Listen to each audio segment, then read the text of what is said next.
Good morning, ladies and gentlemen. It's another week, and this is Ice Cream Uploads. My name is Graham Day, and this man in the box is the baby. Good morning, ladies and gentlemen. I've not even had a coffee yet, and that was quite a good intro there. 2 cups of tea today. I'm trying to get away from the caffeine. Do you know what?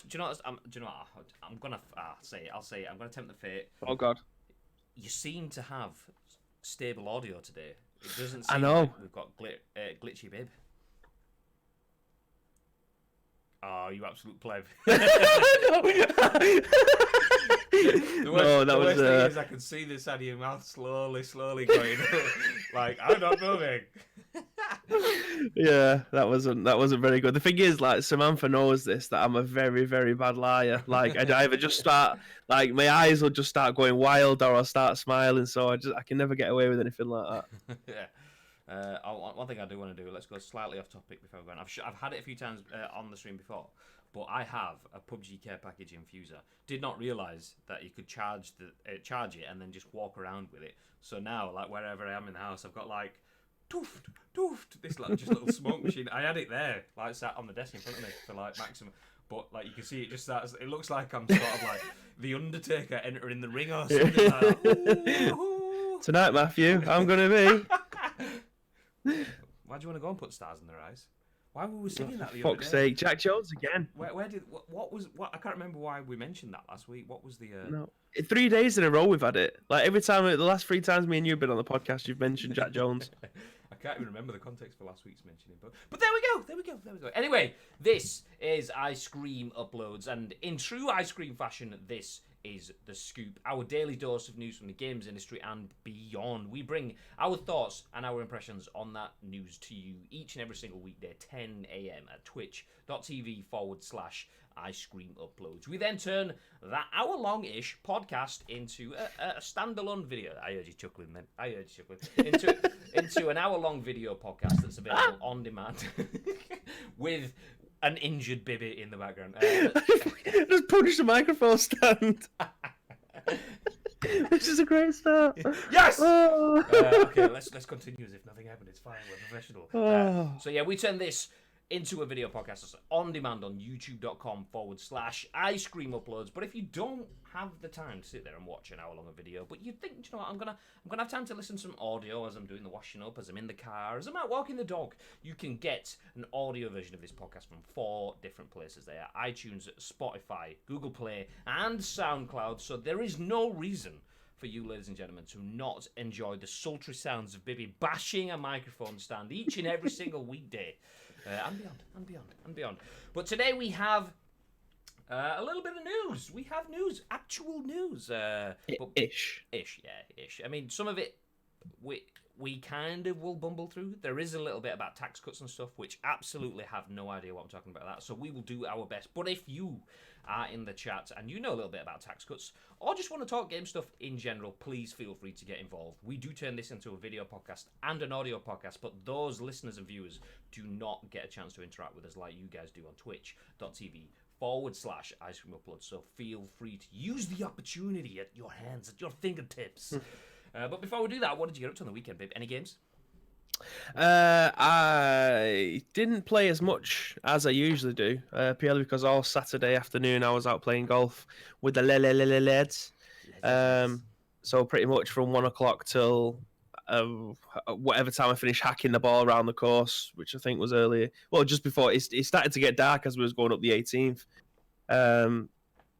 And then we went into the clubhouse, played a little bit. In fact, I played Dino Crisis more on my RG350 more than anything. You're enjoying your RG350? I absolutely love it, mate. I mean, the benefit of using a console like that is the fact that I can sit downstairs in the front room while she's watching shit TV, and it feels like I'm there paying attention. Well, clearly, I'm shooting some dinosaurs. So that's the benefit of using handheld consoles, ladies and gentlemen. Oh, yeah. That thing that he just did there, and I completely agree with what he did there. Yeah, I'm fully on board with what happened in this episode. I'm not. Oh, no, I meant I'm not. Yeah, no, I'm not on board. Whatever. Dinosaur Crisis stuff as well. What? No, never mind. Carry on. RG350. Just a very quick one. Connor's just said that I'm a little quiet. You're quieter than me for once. I'm quieter than you. Yeah, he said probably could do with a 20% volume boost if you can. How is that? The microphone was quite far away from it. I can boost it though, so let me know. Well, I mean, you sound perfect to me, but obviously we're just in a normal call. You're not sending it out, but yeah, barring the Saturday little playtime, yesterday evening after watching 28 Days Later. Oh Christ, what did I watch on It Too? Jesus, what a shit film that is compared to the first one. I watched it on Wednesday last week. Chloe went on a school trip on Wednesday and didn't get back till Friday. So it was me and Danielle on the Wednesday night and Thursday night. So we were like, Wednesday night we had a proper plan. It was like, we're going to put a scary film on, going to sit there with a bowl of chips. I think I mentioned it to you last week. Yeah, you did, yeah. Literally what we did. Homemade chips, big bowl, cover it in salt and vinegar, chill out on the couch, put a scary film on. I was like, oh, we've got It Too, we can watch that. So like, oh, nice, yes. Like 3 hours of just, it was crap. Yeah. It was a film about scary aliens rather than like this scary, and there was no jump scares or blah blah blah. Volume, compared to the first one, it was shit.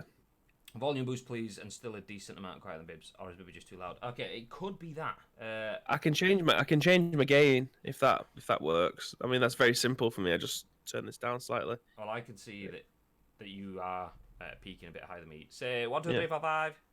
1, 2, 3, 4, 5.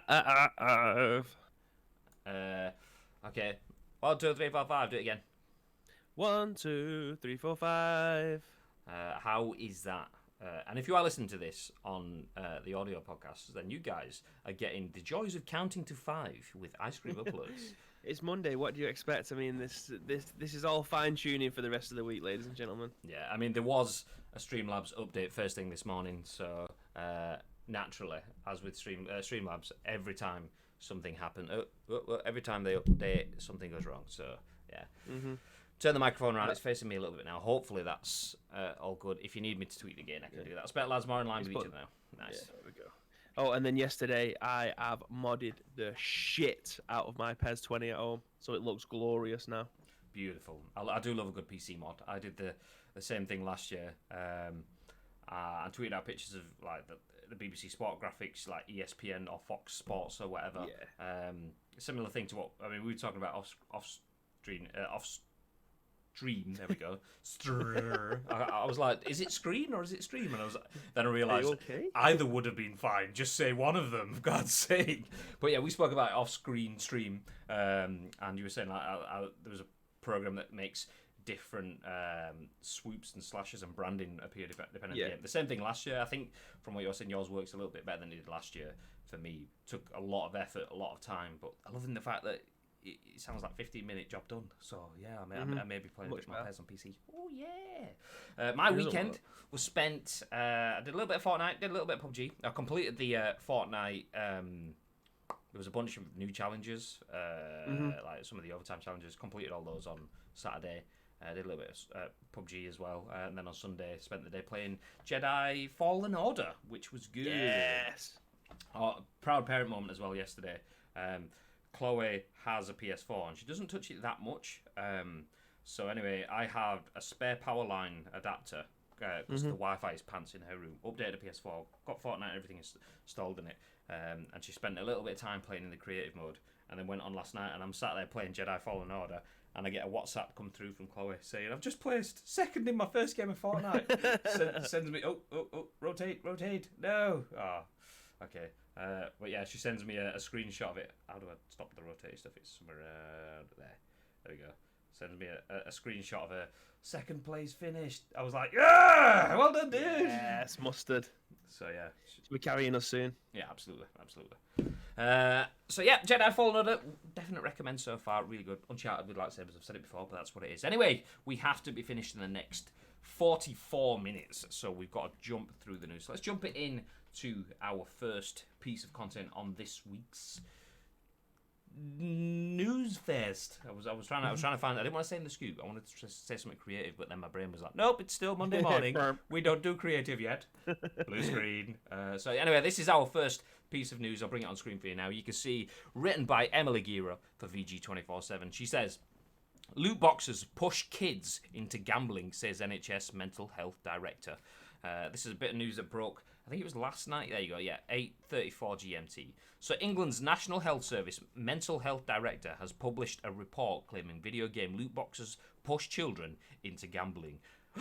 Gasp! I did not expect that thing. Anyway, into the news. More specifically, under the radar gambling forms. More specifically, under the radar gambling forms of gambling that might not immediately be seen as gambling. So, frankly, no company should be setting kids up for addiction by teaching them to gamble on the content of these loot boxes, writes Mental Health Director Claire Murdoch in the new report. No firm should sell to children loot box games with this element of chance. So, yes, those sales should end. Investigations have found numerous cases of children spending money without their parents' knowledge, including a 16-year-old paying £2,000 on a basketball game and a 15-year-old losing £1,000 in a shooting game, the report reads. Murdoch goes on to call game publishers to ban titles with loot boxes, to introduce in-game spending limits, tell players of the odds of actually receiving particular items before they buy a loot box, and to support parents by increasing their awareness on the risks of in-game spending. As it stands, loot boxes are not regulated by England's Gambling Commission. Murdoch's report says this is simply due to a loophole. Despite this, third-party websites selling gaming accounts and rare items are commonplace and easy to find on places such as eBay across the internet. Is eBay across the what? There's a comma or something missing in there. Yeah. Last year, the Children's Commissioner for England, Anne Longfield, called for authorities to include loot boxes in gambling legislation. Children have told us they worry they are gambling when they buy loot boxes, and it's clear some children are spending hundreds of pounds chasing their losses, said Longfield. I want the government to classify loot boxes in games like FIFA. Thank you very much for the host, number one pirate. I'll jump back into this. Children have told us they worry they are gambling when they buy loot boxes, and it's clear some children are spending hundreds of pounds chasing their losses, said Longfield. I want the government to classify loot boxes in games like FIFA as a form of gambling. Contrary to the World Health Organization's classification of gaming disorder as a disease, the report acknowledges that online gaming can help develop social bonds and strategic skill development. The UK's Digital Culture, Media and Sport Committee published its own report in 2019 on the effects of addictive mechanics in games, and eventually recommended that the European Rating Board, PEGI, apply the same rating system it uses for gambling software to games with loot boxes. Actually, I'm going to leave that article up because I'm going to blow my nose. Initial thoughts, Bib? I mean, this has been going on for such a long time now, and I don't think it's this is not new news when it comes to things like this. I mean, somewhat for a start, how are they managing to get £2,000? Like, they just use it. I'm guessing they're just using the parents' cards. It says numerous cases of children spending money without their parents' knowledge, including a 16-year-old paying £2,000 on a basketball game, not mentioning what that'll probably be, and a 15-year-old losing £1,000 in a shooting game. That's to be able to put money into the game to get loot boxes, you need to like tie the card to the account, don't you? Essentially, I think it could work the same way that those are rookie numbers, says BK Connor. Hello. So, actually, I've stolen Bibby's thunder. Go on, Bib. Pirates, drop the amount in the chat. For those of you listening on audio sources, bam. There you go. Take it. Yeah, it's like PSN. I don't have to put anything. If I'm buying anything on PSN now, I just go into PSN and go, do you want to buy this? Buy this? Yes. Whoop. Click. Done. So I imagine it's probably a case of the parents have set the PlayStation up because I know as a parent, it's easy to set a PlayStation up for myself to buy things. Jobs are good, and it's an absolute nightmare to set a console up for a child with child restrictions, but doing that in a way that doesn't completely cut them off from everything. And when I say that, I mean, and there'll probably be people coming at me saying, your child is 10 years old, 11 years old, whatever, shouldn't be playing a 12-year-old game or something like that. Okay, I'm the parent, I will make the call on that, and that's fine, but games and the setups and stuff put restrictions on that. So and the natural peer pressures of kids in primary schools, whatever, that are playing Fortnite. All their friends are playing Fortnite. The parents kind of have to give in to allow their children to play Fortnite. So they put the game on. Blah blah blah blah. Long story short, it becomes such a mess. because the way that kids' accounts work and so on, the parents essentially just give them a full account, access to payment details, and then the kids kind of just go run with it. Not saying it's right or wrong. I'm saying that is the situation. I am a parent with a child at that age. I know that's how it works. That said, I don't have payment stuff set up on my daughter's account, so there is ways around it. But I'm probably a little bit more educated on the whole systems than Johnny No Name in the street or whatever. Yeah. So, but my brother always wants to get stuff for Rocket League, and I said the only way that you're going to get it, because I took my card off his account a long time ago, because all he was doing was just pestering me for it. So what I said to him was, you can go to the shop, you can save your money up, and you can go and buy yourself a gift card. If you have enough money, give me the money. I'll go into something like CD Keys, get you the code, and you can redeem it yourself. But there is no way that I am sticking my card on your account, because there's going to be so much shit coming out of it, either for Fortnite skins or Rocket League and stuff like that. But to think that your card's on the account, he's only 14, he doesn't have a card on the account, but he thinks that money grows on trees, so he just keep on pressing the button, thinking, oh, it's only £2 coming out of my brother's account. Next thing you know, boom, £400 off my account or whatever. Well, so I said, whenever you want money put into your account, you either give me the money or you can go to Morrison's and buy yourself a gift card. It's easy as that. What a subject to come into it, coming from a FIFA OG, says Phantom. Good morning, or good evening / very, very early morning, Team No Sleep. I have a prepaid account linked to mine, so if I actually want something, I have to make an effort. But baby, I promise to pay you back. Exactly, yeah. Yeah, I said he's only a young lad, so in fact, I'm actually going to Arcade Club this weekend because it is his 14th birthday this Saturday. So I said I'd treat him and take him to Arcade Club. I mean, it's interesting jumping back into the article though that the director of the NHS says, frankly, no company should be setting kids up for addiction by teaching them to gamble on the content of these loot boxes. I fully agree with that. Do I think that mechanic should be completely stripped out of games? No. Do I think that it is put in a way that can be improved on massively at the moment? Yes, massively. Mm-hmm. And Phantom mentions FIFA there, and to draw a comparison that I hate to do, and I'm sat wearing a Pez top, so it's going to be even worse. I remember when Pez first put my club into the game, and I remember, as you kind of get every year, obviously there's a big boom of content around Pez, and a lot of the content creators that came over from FIFA to play Pez at that time were kind of like, look, it tells you exactly how much percentage chance you have of getting a black ball, and then it tells you how many black balls, which is probably the same as a walkout, where it's called on FIFA.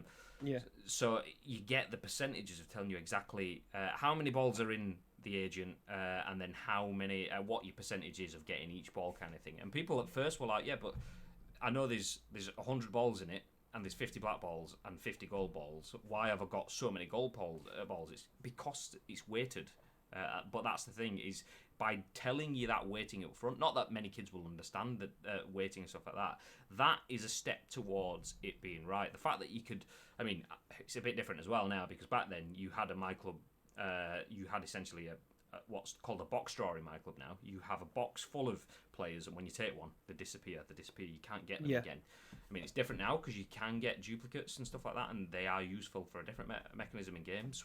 Positives and negatives to both, but yeah. Mm-hmm. Absolutely, 100% no way should you have to deal with that. And probably the worst game I've seen for it, firsthand, I could be wrong. I mean, obviously, Phantom, or even yourself, babe, people that have played FIFA a lot more than me. I know that PUBG in particular, obviously we spoke about it a couple of weeks back, how they've changed the loot box systems within PUBG and the weightings of that, but that was terrible. You could spend ages playing, spend time playing to earn BP. You spend that BP on a crate. That crate then can give you crap. Let's say, so if you want that one bandana or the miniskirt or whatever was the top item, you've got a 0.001% chance of getting it. So the chance, you're pretty much never going to get it. But not only that, that's not the worst thing. The worst thing is you could spend your time, your effort, to spend this BP on a crate, which then gives you something that you then have to spend money on. You can get another crate. A crate in a crate. Crateception. Oh, nice. What can I do with that? Don't forget, The ones that are in PUBG are only cosmetic, whereas if you're spending money in FUT or My Club, the chance of pulling like a Ronaldinho that might change the way that I play or something like that is slightly different. Yeah, absolutely. And that's the difference though. Is I don't get my bandana. It doesn't really mean that much to me because I'm gonna be crap at the game with or without the bandana. The fact that I get the bandana doesn't mean that I'm more likely to hit a higher percentage of headshots, and that's exactly what Ronaldinho gives you. He's gonna get more shots on goal or through balls or whatever you want him to be for that position. Well, I've just seen Phantom's comment there saying it's like trading, it's a massive part of it, just like CSGO, i.e. getting higher, like rare items in CSGO and PUBG, you can go into the marketplace and sell them for profit. Are people doing that in PUBG and CSGO to try and make profit rather than them just using those skins in the game? I can't see this comment. There we go.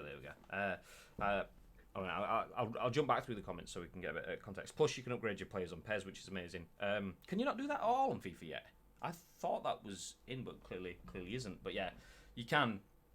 And they've tweaked it as well so that your players... It used to be a case you'll get a world-class player that would come in a bit duff and you'd have to build him up to get them to level 30 for them to be world-class, and then you can make them even better. Whereas now they come in at their potential and you can make them better, which is good. If Dad followed age restrictions and not thought I could handle seeing them, and I've never seen Robocop or Predator until the mid-90s. Yeah, exactly. We both watched Robocop and Predator. Robocop, it's like a machine plant. We used to watch... Yeah, we saw them both before we were like 4 kind of thing. FUT is the biggest scam in gaming history. It should be on Watch Dogs. BP crates were so dumb. If PUBG up the weight, they could have made so much money on Steam sales.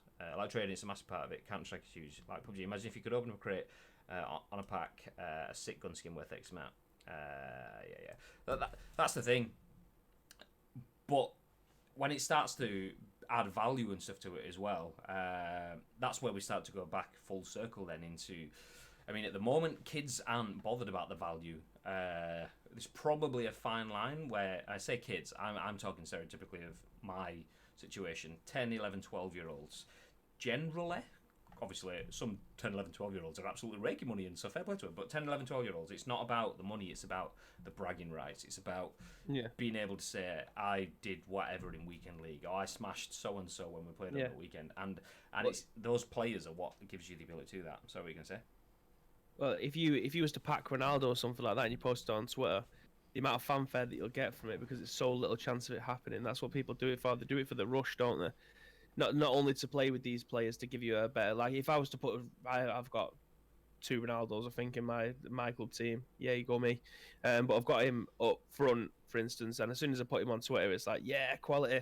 I can play with Ronaldo, but compared to that on FUT, do you know what I mean? Me getting Ronaldo's normal because he's usually in the featured players, or even if he was just spinning from one of the normal agents, the chance of me getting Ronaldo compared to someone in FUT is, you know, massive. I can get him pretty easy if I wanted to.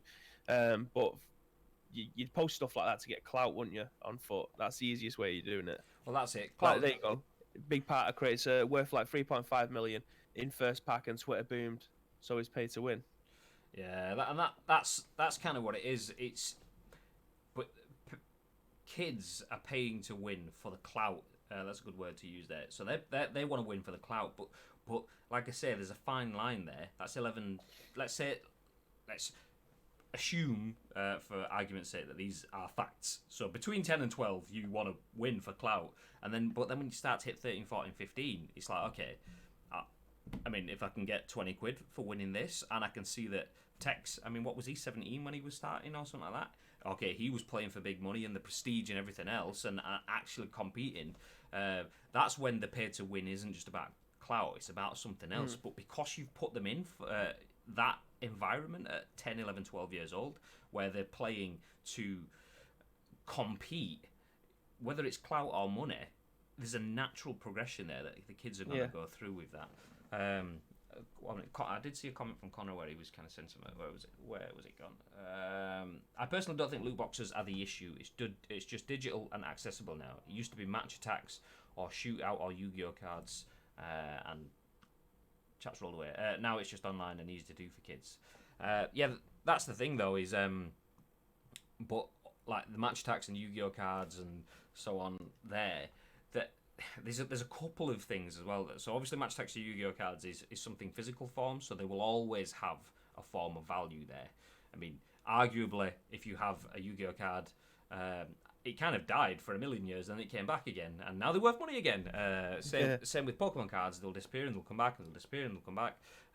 But there's always a bit of value attributed to that. If you play with your FIFA 19 cards, your PES 2020 cards, or whatever the equivalent are, obviously they're not cards, but I'm using that to keep continuity. Once that game finishes, and then they're kind of worthless. Then that's a little bit of intellectual property hosted on a server. That's a tick in a database that you can't sell or pass on to anyone else or show off. I mean, you're not gonna say, "Oh, come here, come sit on Grandad's knee and let me show you all me," because you can't. It's on a server somewhere that you don't have access to because the online service is finished 50 years ago. But not only that, you'd have to walk into a brick and mortar store with your £2.50, buy your match tax card. I mean, this is like proper OK Boomer sort of rambling to say that there was a bit more, like what you were saying about the way you were treating your brother in terms of if you want it, you have to prepay, because there's a bit of commitment to that in terms of there is a risk and a reward, there is a cost and there is a benefit, and you kind of got a bit more with it on that. So I get what you're saying. It is the same sort of thing in terms of it's the old school mechanics in a new school format. But I think the way that that's been introduced, I mean, how do you introduce that now? How do you stop kids playing foot? If they take all of that out of foot, the game will it collapse? I mean, that's a question for anyone that plays a lot of FIFA. If foot didn't have packs, would it still work? Could you see? I mean, obviously, forgetting the financial elements for EA, because they would lose shitloads of money. But if they didn't have packs, would it work?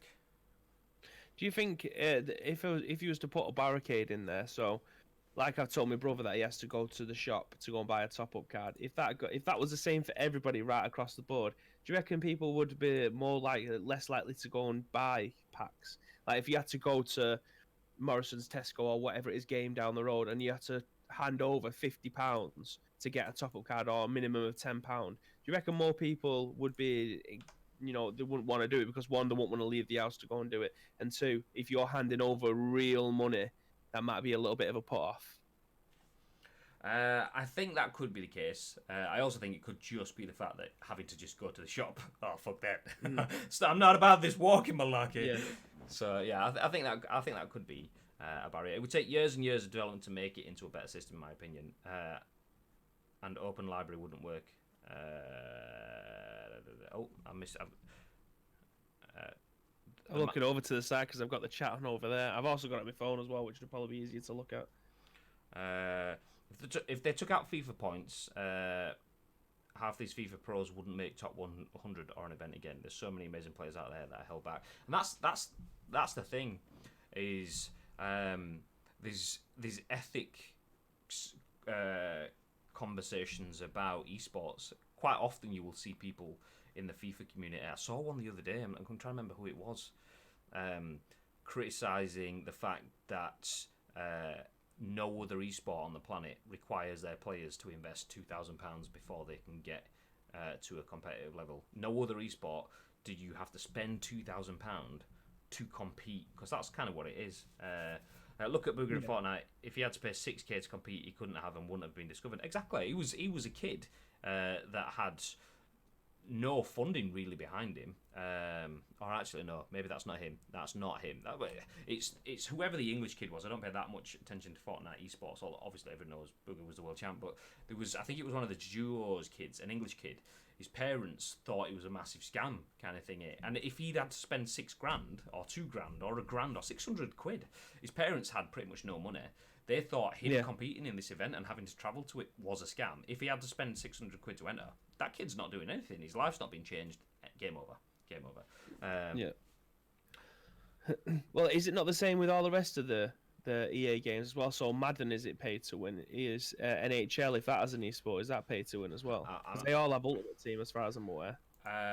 If their esports are based on the FIFA model, then yeah, I know Ultimate Team across the board is exactly the same. Yeah, they all are, says Phantom. Well, there we go. Yeah, I mean, it's a difficult one. It's one that we definitely can't crack in one episode of The Scoop. Absolutely not. But it's a deep dive. Yeah, the fact that let's go back to the article. The wording here: loot boxes aren't regulated by the Gambling Commission because of a loophole. That says it all. The fact that they aren't regulated, we all know it's gambling. It's absolutely gambling.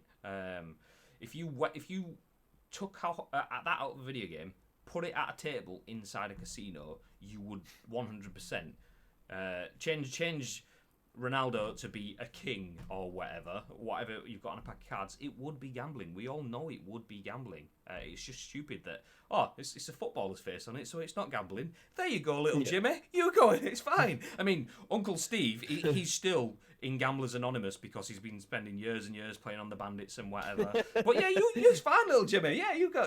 Absolutely. It's baffling that we do that. Yeah, exactly. Actually mind-blowing that they're allowed. Anyway. That's a bit intense. First thing on Monday morning. We've got a few more pieces of news to get through before we jump off as well. So let's shelve that one.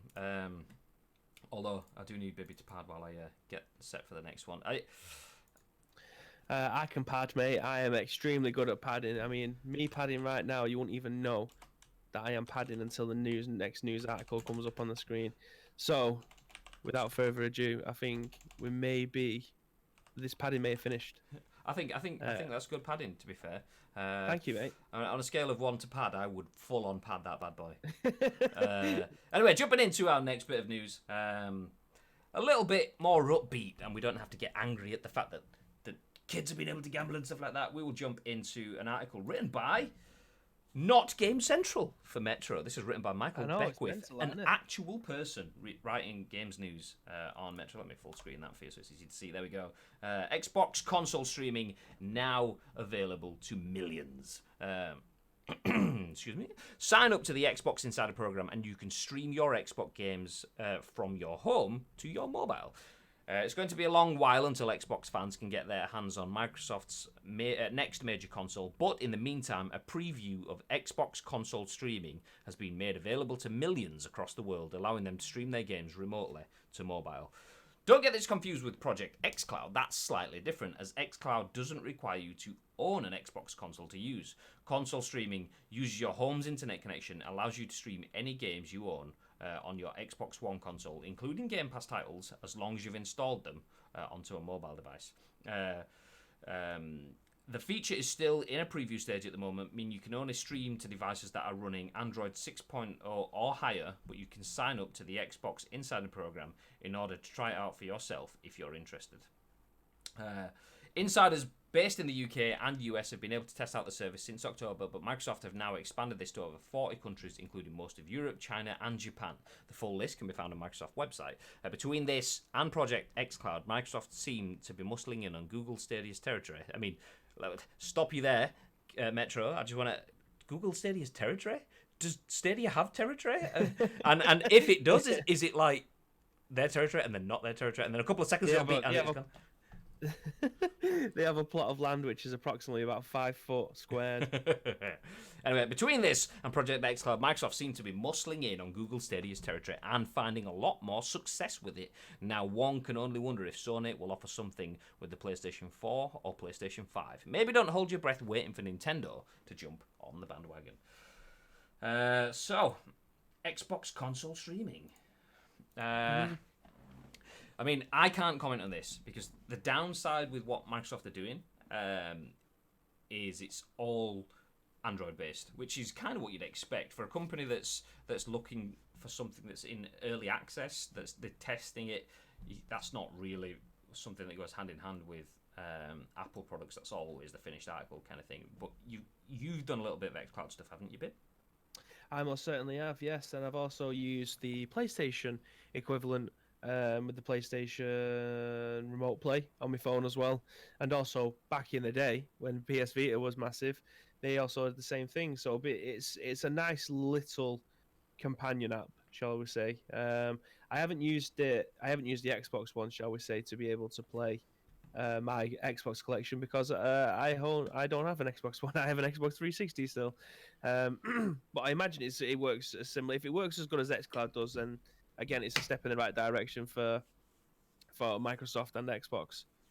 I mean, they're a bit behind the PlayStation guys in that department when it comes to that kind of what should we call it, maintenance or whatever. But yeah, I mean, again, it's another step in the right direction for them. It's interesting to see that this article clearly Michael Beckwith hasn't done his research on that so much, because he says now one can only wonder if Sony will offer something with the PS4 or PS5, and it was kind of like hinting that they haven't done anything like that. But like you said, I mean, I remember playing PES 2016 or 17 or whatever on my Vita, doing remote play just for GP farming, and that was going back years. I've not even used the remote play app on phones, so you can do stuff like that. But yeah. I mean, most people still in the PES community, you see them, they take the phones to work with them, just leave it on the side, do sim matches or whatever the method is this year in farming coins, where you used to pass it back to the goalkeeper and leave your phone for That's half. what I used to do with my Vita. Stick it to the keeper and then just leave it there. Get one and leave it.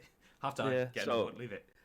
Whether or not I think it's just sim matches this year. That's the big coin. Or the big GP bonuses that you can get along with that. So yeah, I mean, PES, PlayStation have been doing it for years. You can even like now in work, I've got the PlayStation app set up on this. So if I just plug my PlayStation pad into it, I can play my PlayStation from home, from Blackpool. Do you know what I mean? So it's nothing new to the PlayStation scene. But again, I'm glad that Xbox are running that initiative now. The good thing from Xbox's side, though, one thing that they are doing that PlayStation isn't, is marketing it successfully. Because a lot of people... clearly no one PlayStation haven't mentioned it in years. Yeah, and Michael Beckwith clearly has no idea about it because it hasn't been marketed that well, whereas Microsoft are making a bit more of a song and dance on it. And it's still only in early access. PlayStation released it as a fully fledged feature. Maybe they released it and it wasn't reliable. I know that a lot of people had issues with remote play earlier on, particularly where there was a bit of lag or stuttering, or you needed like stupid internet connections. But obviously everyone has fibre now. Since then, it was kind of like, well, yeah, everyone was broadbanded up. Now everyone's on fibre, so it's probably not so much an issue anymore. But by that point, we're 6 years on, and people have forgotten that it even exists. I think the PS4 even launched with it, as far as I remember. But yeah, I'm fairly certain you could do it back on the PlayStation 3 with your normal PSP. They had some kind of remote play too. Yeah. So, well, I mean, like you said, I was using my PSP when I first went to Dublin in 2015. I was using it in Dublin Airport playing Pro Evo on my PS Vita. So it's been going for as long as I can remember, anyway.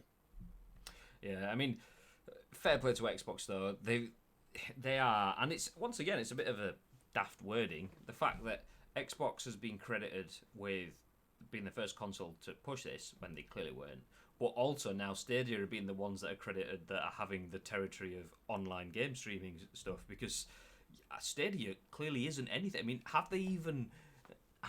has there been any Stadia news this year? I know there was some games popped out. The ones last week. Yeah, there was the ones last week about BT partnering up with Stadia, and also the apparently 10 exclusives out of 100 games that are coming out this year.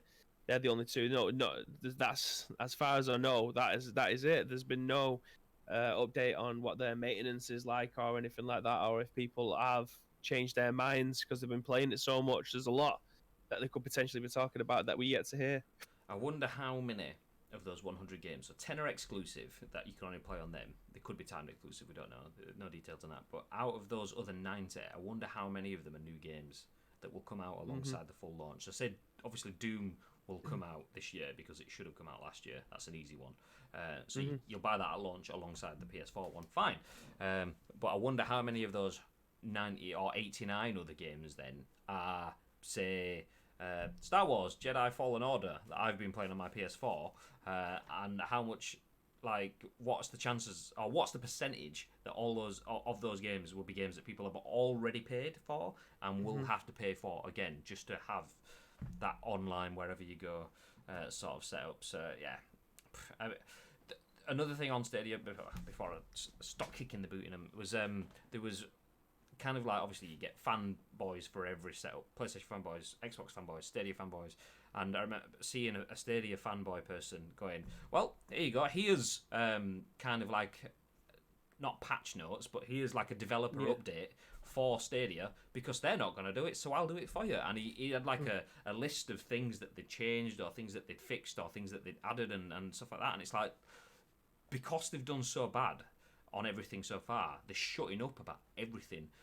So in fairness to them, they are delivering tweaks and network improvements and gameplay tweaks and so on, but they just aren't talking about it because they know that they are so far behind that as soon as they go, we fixed this little thing, people are going, yeah, but where's the big thing? Whereas he's going, yeah, but you just need to fucking take that on the chin. You've dropped the ball. You're going to get slapped with that until it's all fixed. But in the meantime, being quiet is just going to make people think you don't care. But going, okay, we understand that number 1 isn't fixed, but number 2, 3, 4, 17, 28, and 37 on the list of things to do has been fixed. And then the next day, okay, number 23, number 24 have ticked off as well. And it just lets people know that you keep on moving, whereas Stadia are just going, nothing to see here. We don't have number Absolutely 1 nothing. or any other numbers. Thank you. Yeah, it's very odd. I suppose we'll wait and see where this takes them. I mean, again, I've said it a few times now. It's a step in the right direction, especially because, again, there's been very small rumours. It seems to something that doesn't seem to go away, that Microsoft are very cozy with Nintendo at the moment, that there is a possibility that we may be able to play the Xbox on the Nintendo Switch. Again, this is just rumours at this time. Whether or not it'll be Games Pass or you'll be able to remote play into your... I mean, Xbox are obviously releasing a new console, but is this going to be the future for them? I don't think it's a bad move if they're able to play your console on different things, especially in terms of how much money it'll generate for Microsoft in the long run. We'll see. I love the idea that we can do this. Now what we need to add is solid Wi-Fi on each and every single flight that exists, and then I'm happy because that way I can even if I don't have the gameplay connection to play something like a CS:GO or a PUBG that requires good connections, because pings, and if you pings off by like 200 milliseconds, you're gonna get wiped. So all right, if I can't do that, then I can do my single player story modes. I can take Jedi Fallen Order with me, or I can do a Master League or something like that. That's where we want it. So I'm loving the fact that we're getting to the...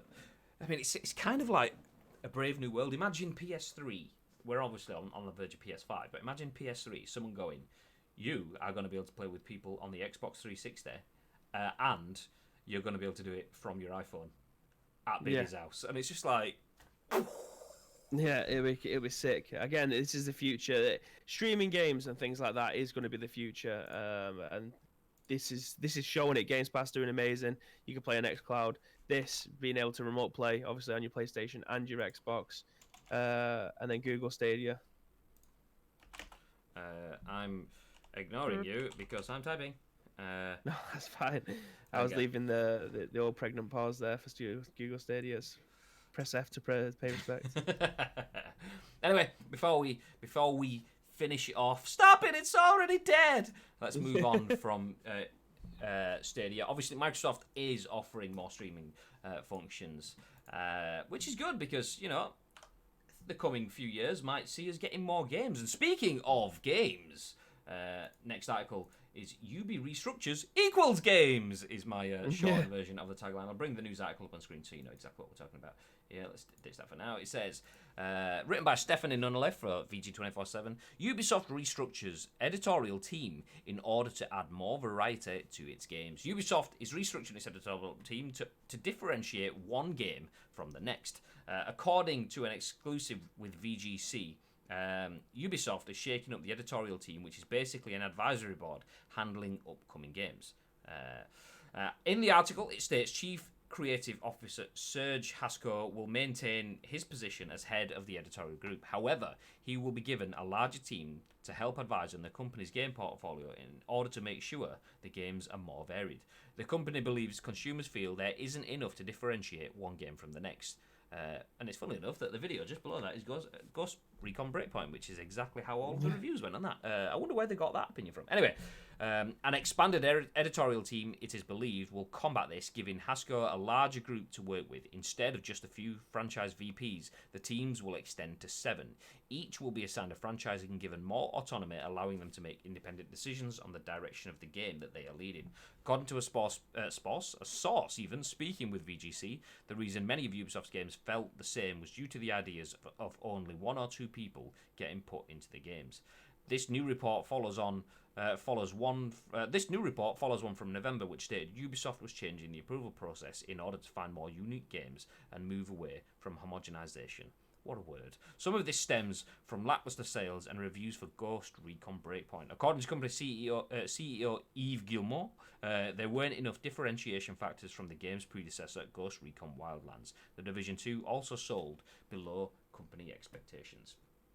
It's kind of interesting, the fact that only 1 or 2 people are controlling the ideas that are put into games. You could be the most creative person in the world, but there is no way that it's that phrase, jack of all trades, master of none. You could be the most creative person in the world, but you can't be creative at everything. I mean, some people are probably mind freaks that are creative at a lot of stuff, but even still, your ideas, your implementation, and you've got to think about that's not just from a storyline perspective. It's from functions, monetization, loot boxes, and how you get that stuff into the game.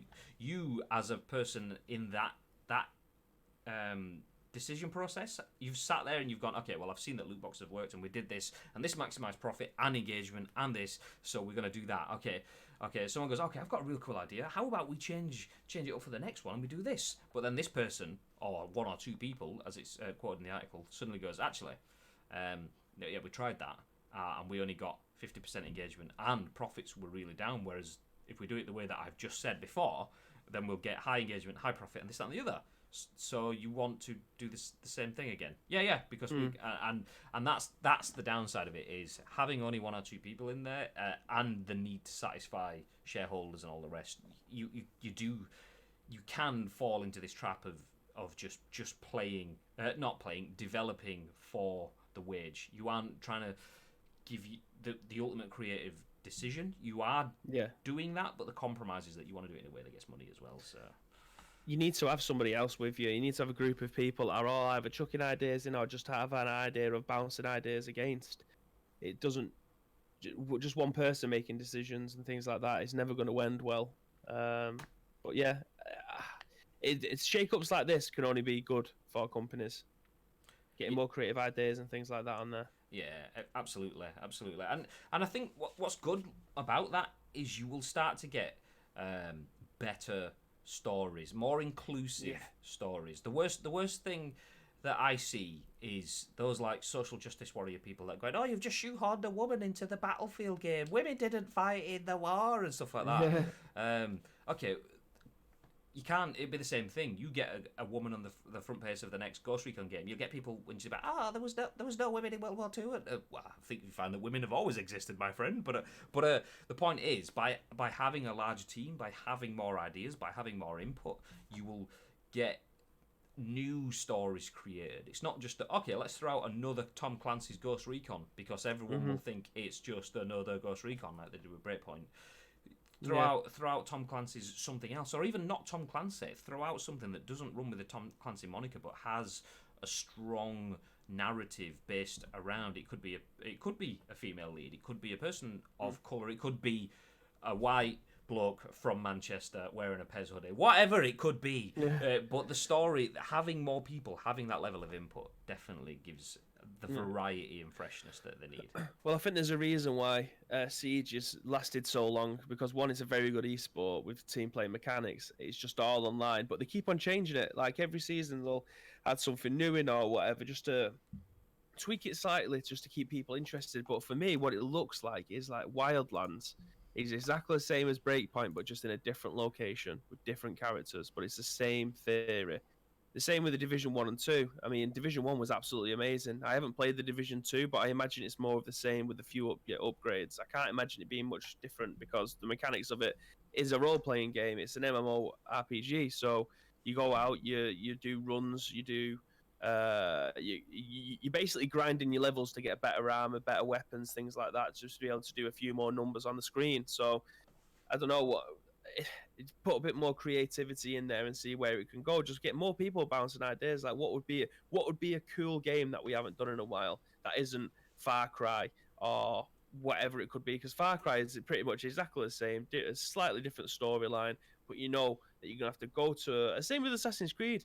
You go to a location, you climb up a tower, you open that part of the map. The map then becomes not grayed out in that particular area. You do what you need to do. You go to the next one. You open up another part of the map. It's the same thing over and over again. So sometimes you jump off stuff and then it goes, and then you land in a hay bale. Pow! And sometimes you've got to take things out of people's pockets and stuff. But I mean, arguably you could say the same about the things like Scrolls. You know what you're getting from an Elder Scrolls game. It's going to be, you need to find your sword. You need to do, if you want to be like a warrior, if you want to be using a bow and arrow, it's exactly the same thing over and over again. It's just different time zones or different areas. But yeah, it can only be a good thing when people start to shake things up, and we'll see what the next Ubisoft game's like, or maybe not the next one. Maybe in 2 or 3 editions of a particular game, we're going to see some new, fresh ideas coming out of the Ubisoft camp. Yeah, I mean, I like Assassin's Creed as is. I kind of don't want it to change. I always want you to be able to climb up those spires and jump off and pickpockets and occasionally ride in a ship if you have to. But that ship bit, I mean, that was something new. That was PS4. Okay, Black Flag. Let's add a different element to it, and that was. I mean, Black Flag. I actually have it in a drawer right next to me. It's Luke's. Thanks, Luke. I still haven't played it despite it being a launch title, a PS3 title. That's considered as one of the best ones because they started to do something new with it. So keep what's there, but build on it. And that's the thing. Having a think tank, a bunch of people are on a board offering ideas will allow them to do that. And be that a case of how do we build on Assassin's Creed? I mean, they've gone from being a game that just got monotonous because it was Assassin's Creed 2019, Assassin's Creed 2020, Assassin's Creed 2021, and it's like it's just the same game. They got to the point where they realised that people were just not arsed with this, so they started to become these bigger releases where stuff actually happened. Like Assassin's Creed, I always get them wrong. Was Odyssey the one with in Egypt, or was that Origins? Because I am well out of the Assassin's Creed loop. But the fact that they got the eagle character, whichever game it was, there was an eagle character that you could essentially send off to recon kind of stuff, and it wasn't a game changer in that sort of sense, but it started offering different takes, and whilst having not an annual release as well, you get those different takes by having ships and by having different perspectives, but also increasing the visual fidelity of the games. So you're not only increasing the way it looks, but offering different ways to play. That's cool. Ghost Recon, on the other hand, just is okay. You're shooting guns, but the grass is in a different country. Yeah, but it's still grass. Yeah, but it's a different country. Yeah, but I'm not bothered about that because I'm getting shot at in grass. I don't care where it is. It's like that's not the thinking. You need to give us something a bit more spectacular. Anyway, join us for the Ghost Recon Breakpoint playthrough. We're on twitch.tv. I'm joking. We're not going to play that game, by the way. I mean, Bibby probably will in about 15 years because Bibby plays. Well, this is it. Yeah, I was about to say. You know what? Considering it's being shat on right now, I do fancy playing it. I probably would enjoy it. To be fair, in all fairness, I probably won't play it because I don't play anything. I don't have time for anything. But I would like. I mean, I remember playing. Was it a Ghost Recon? I can't remember. Something on the PS2 or the PS3 or whatever. And I remember it being kind of a naff game. Not naff, but not anything exciting. It definitely was no Modern Warfare. I remember me and my friend Carl just sat in his little gaming space in his kitchen, comfy chairs, a bar of dairy milk, 2 litres of Fanta Fruit Twist, living the 15-year-old good life kind of thingy. And so when I start playing it, I'll get into it massively. I mean, it won't. But I'm the same person with a lot of media consumption. I will watch a film for most people because it's got loud explosions and big budget AAA stuff. It's easy watch. It's the same thing. It's an easy play as opposed to an easy watch kind of thing. So yeah, I would probably play it. However, I would probably play it if it was presented to me. I wouldn't go out of my way to get it, and if you get too many people that aren't going out of the way to get your game, you're not getting enough people getting your game, and that's where they've gone wrong. Give us some padding, Bib. So yeah, this is a bit more padding. Connor says add. I mean, again, if Ubisoft do want to partner up with Ice Cream Uploads and Jelly Media, then hit us up. Our email is always in the show notes. I would like to play the Division 2. I haven't played it yet, but if you want to give me a code on PC, then I will be more than happy to play that for you. Nice. I like that. Padding/adding. Hashtag yeah, exactly. Padding. That's just the word. I'm not even fucking merging them together there. So from one big brand in the games industry, Ubisoft, to possibly the biggest. I don't actually have the numbers. We'll just say it is for argument's sake. And it helps with my tedious link from one news story to the next. This is an article, once again, written by VG247, and once again written by Emily Gera, who started off our show today. She writes that Rockstar received £37.6 million in UK tax cuts last year. That's according to Think Tank. So this is the article. It reads, Tax Watchdog Group, Tax Watch, which is quite a good name for a tax watchdog group, to be fair. So Tax Watch UK says Rockstar received £37.6 million in tax relief as part of a tax incentive scheme created to support small game developers in England. Oh, look, you tiny guys, well done. The think tank has been monitoring Rockstar's published taxes and highlights that during the 2018-2019 year, the game publisher claimed the largest claim for relief ever made, accounting for 37% of total tax relief claims across England's games industry. According to their report, TaxWatch UK claims Rockstar has been granted £80 million in the programme and has not paid corporate tax in 4 years. It can't have been the intention of the government in setting up the scheme to spend vast amounts of the VGTR budget on one vastly profitable company, said George Turner, director of TaxWatch UK. The evidence is now clear that there is an urgent case for reforming VGTR. The claim relates to the production of the next edition of GTA, rumoured to be scheduled for release soon, the report continues. This is clear because the company has not registered any other games as being culturally British, the prerequisite required to qualify for the relief, since GTA 5. Studios are able to make interim claims for VGTR before a game is completed, and the huge claims being put in by Rockstar are likely related to the production costs of GTA 6. As VGTR is related to production spend, the large claim indicates the scale of Rockstar's next release, which is likely to cost far more than the $137 million spent on GTA 5. Last year, Grand Theft Auto 5 developer found itself under fire for issuing claims worth more than £42 million from the Video Game Tax Relief Fund between 2015 and 2017.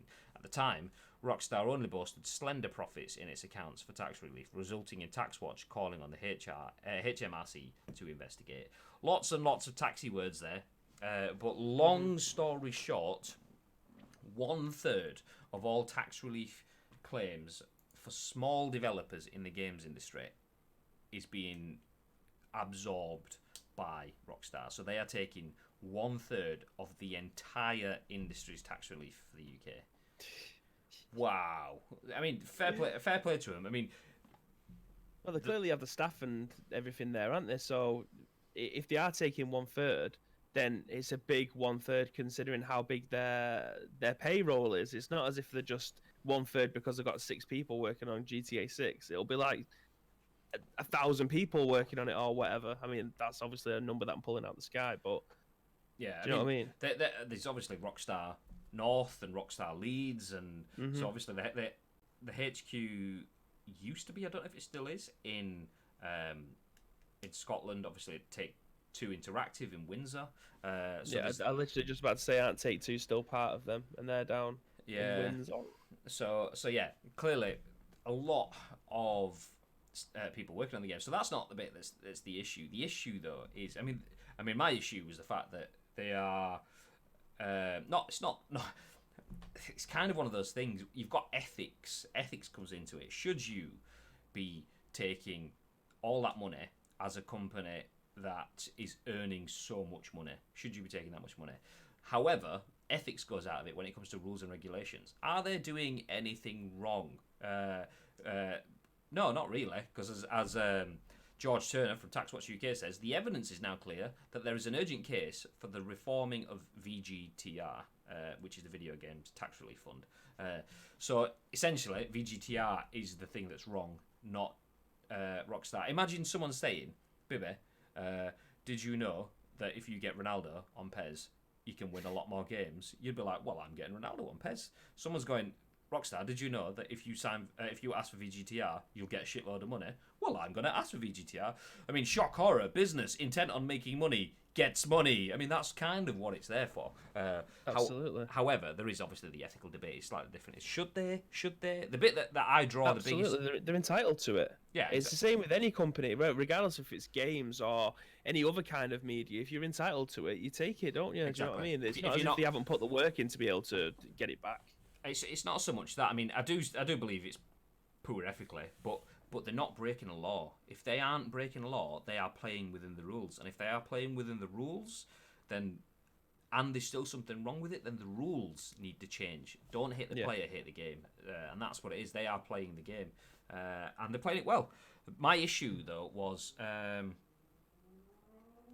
the line here. This is clear because the company has not registered any other games as being culturally British, which is the prerequisite required to qualify for the relief. So they are registered themselves essentially as a British company. They're getting British tax reductions. They're getting tax relief from the VGTR. So they're getting VGTR, tax relief for being a British company, but aren't doing anything that supports Britain or the British company or releasing any culturally British games. So that bit I do have the issue with. Did you not think that they're making jobs for British people, though? It's not that, though. One of the prerequisites is that they have to register the games as being culturally British. So, yeah, they are doing good stuff in terms of employing people.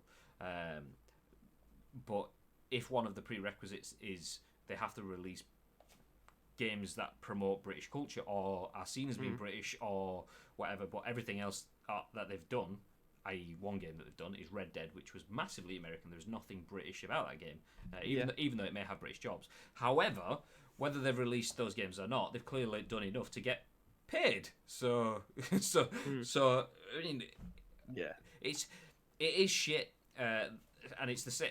I mean, I'm not qualified in any way, shape, or form to know enough about the tax law to say that Rockstar have paid or haven't paid enough. Apple have paid or haven't paid enough. Jimmy Carr clearly hasn't paid enough because he gets ribbed every time he's on any sort of TV show by his comedians because he uses the loopholes by having a good accountant.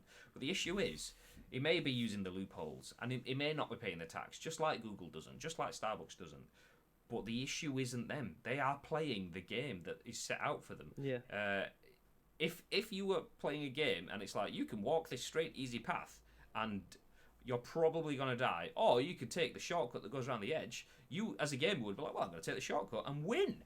And that's what they're doing. They're just taking a shortcut to profits. So, yeah, good games analogy to say that they are playing the games industry, and the games industry itself, if they're not happy with it, needs to change. And it's shit that they are doing that, and we can all hate them for doing that, but they're not doing anything wrong, and that's the issue. Yeah. Me personally, I don't have any problem with it. They're giving us good games, and they're giving us and people in Britain, for instance, are getting jobs out of it. So for me, it's a win-win. I mean, there is a massive loss coming from it in terms of that 80 million or whatever. I mean, it's a bit different in terms of what they're taking out of a tax relief fund.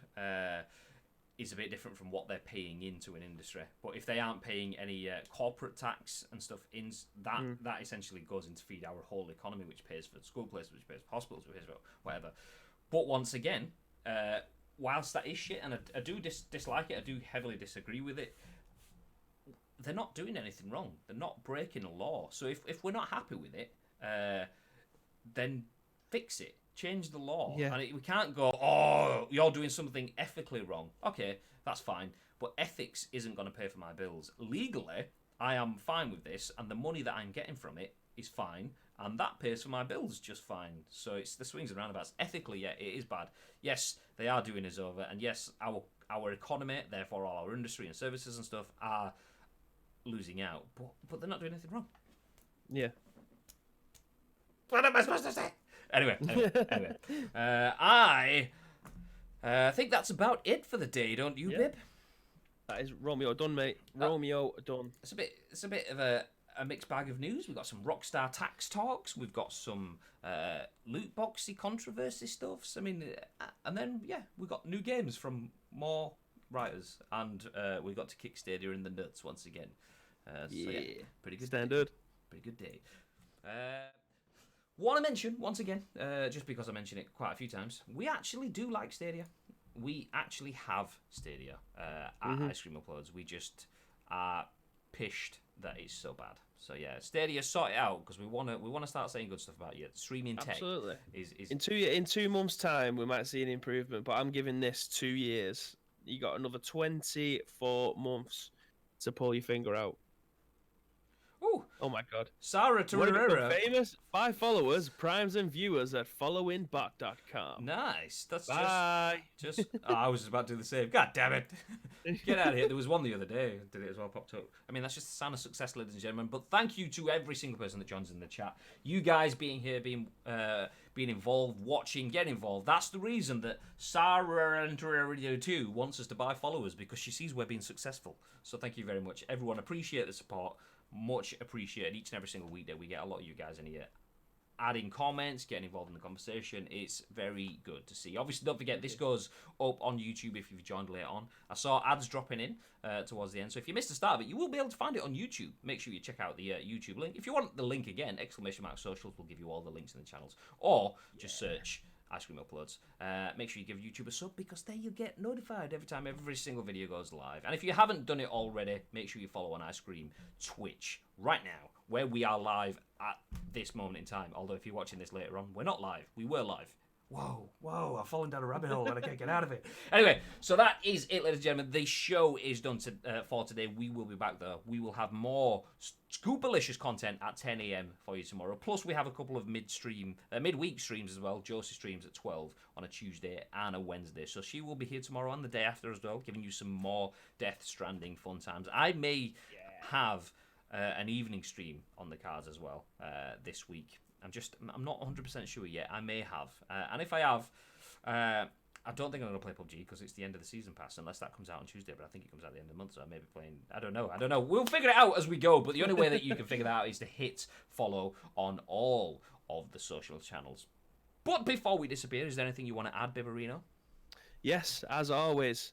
If you do see anything going around in the video game hemisphere, please feel free to @ us. As you can see in the chat there, it's @ Ice Cream Uploads across all of our social media platforms. @ We've Got Webinio for your boy Bibby, and @ Graham_Day for Mr. Graham Day, who is the other voice on this side of the podcast. So yeah, we will be able to feature your news articles the very next day. Boom. One thing I do want to mention, though, slight tease. I'm not going to say much on it, but we did kind of mention last week that stuff has been happening behind the scenes, and some cool stuff, some cool stuff is coming very, very soon. I mean, is it today? Who knows? Is it tomorrow? Who knows? The only way you know is by hitting follow on all those social media channels, and it's going to be good. But very good. That is it, listen. Have yourself a very lovely Monday. Until we are back at 10 a.m. tomorrow, make sure you guys stay